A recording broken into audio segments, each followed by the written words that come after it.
আসসালামাইকুম আমার প্রিয় ভাইয়া আপুরা সবাই কেমন আছেন?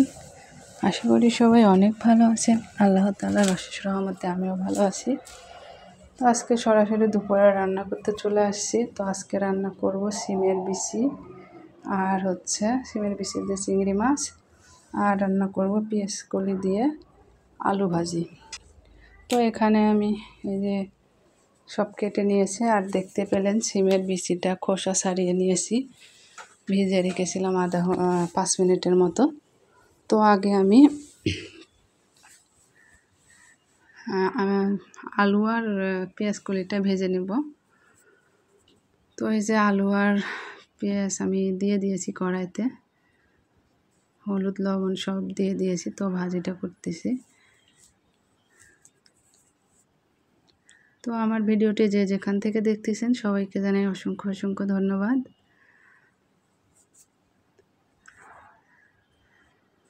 আর আমার ভিডিওতে যারা নতুন এসেছেন তাদেরকে রইল অনেক অনেক ভালোবাসা।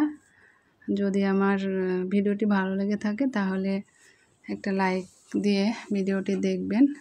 আর যারা যারা দেখতে দেখতে এ পর্যন্ত এসেছেন তারা অবশ্যই একটা লাইক দিয়ে কন্টিনিউ করুন প্লিজ। আমার ভিডিওতে আসলে লাইকের সংখ্যাটা খুবই কম। আমি বরাবর ভিডিওতে বলে আসতেছি, তবুও মানে হাতে গোনা কয়েকজন শুধু লাইক করেন। তো যাই হোক, কথা বলতে বলতে আমার ভাজিটা হয়ে গেছে। এই যে আমি নামিয়ে নিয়েছি পেঁয়াজ কলি আর আলু ভাজি। তো কেমন হয়েছে সবাই জানাবেন। তারপরে এই যে এখানে আমি এখন চিংড়ি মাছ আর সিমের বিচি রান্না করব। তার জন্য যে কড়াইতে তেল দিয়ে দিলাম, দিয়ে আমি মাছটা ভেজে নেব। আমার ভাইয়ারা আপুরা এত সুন্দর সুন্দর কমেন্ট করেন, আমার সত্যি খুবই ভালো লাগে। আপনাদের প্রতি অনেক দোয়া রইল, অনেক ভালোবাসা রইল। আপনারা এভাবে আমাকে সাপোর্ট করবেন, আমার পাশে থাকবেন, তাহলে আমি একদিন এগিয়ে যেতে পারবো। তো আমি এই যে মাছটা ভেজে নিচ্ছি।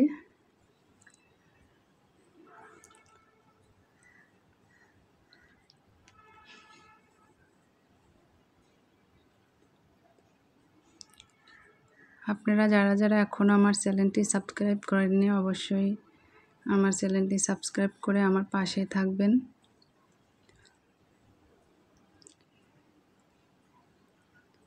এই যে আমার মাছটা ভাজা হয়ে গেছে প্রায়। এখন আমি মাছটা নামিয়ে নেব, নিয়ে আরেকটা কড়াই বসিয়ে দেব। তো আমি আরেকটা কড়াই বসিয়ে দিলাম।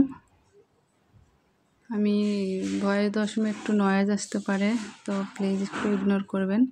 আর আমি এখানে সরিষার তেল দিলাম, আর একটু সয়াবিন তেল দেওয়া, তেলের বোতল খুলতে পারিনি, তাড়াহুড়ো করে আগে মনে ছিল না, তো রান্না করতে আসার পর মনে হয়েছে, যার কারণে আমি সরিষার তেল দিয়ে রান্না করতেছি। তো এখানে জিরে দিয়ে দিলাম, পেঁয়াজ কুচি দিয়ে দিলাম, দিয়ে এখন আমি একে একে মশলাগুলো দিব। মশলা বলতে যে একটুখানি আদা বাটা, জিরে বাটা দিলাম, আর রসুন পেঁয়াজ বাটা, আর শুকনো মরিচের পেস্ট।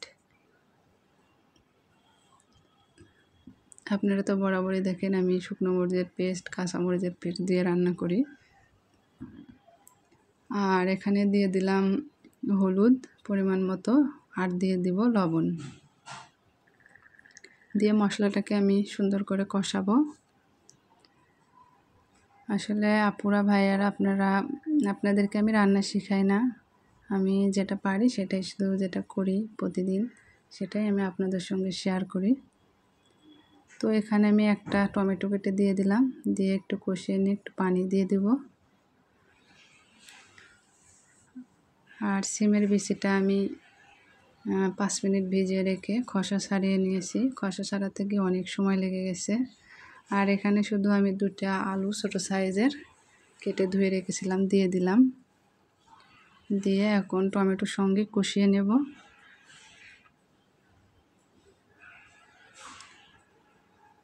তো এই যে আলুটাও সুন্দর করে কষানো হয়ে গেছে।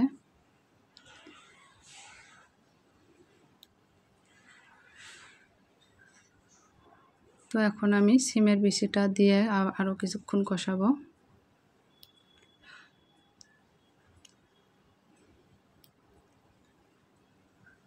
সিমের বিচিটা অনেকে অনেক রকম করে রুই মাছ দিয়ে রান্না করে, আমি আসলে একটু চিংড়ি মাছ দিয়ে রান্না করে দেখাচ্ছি আপনাদের।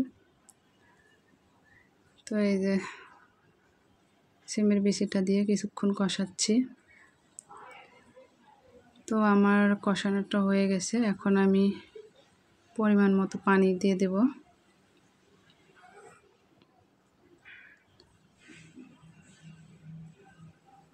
এই যে পানি দিয়ে দিলাম।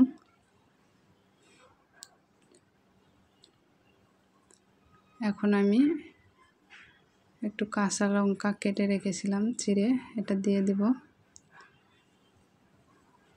দিয়ে বলক আসা পর্যন্ত অপেক্ষা করব।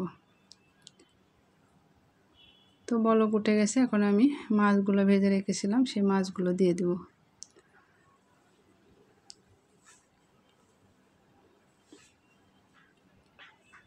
তো এই যে আমি মাছ দিয়ে দিলাম।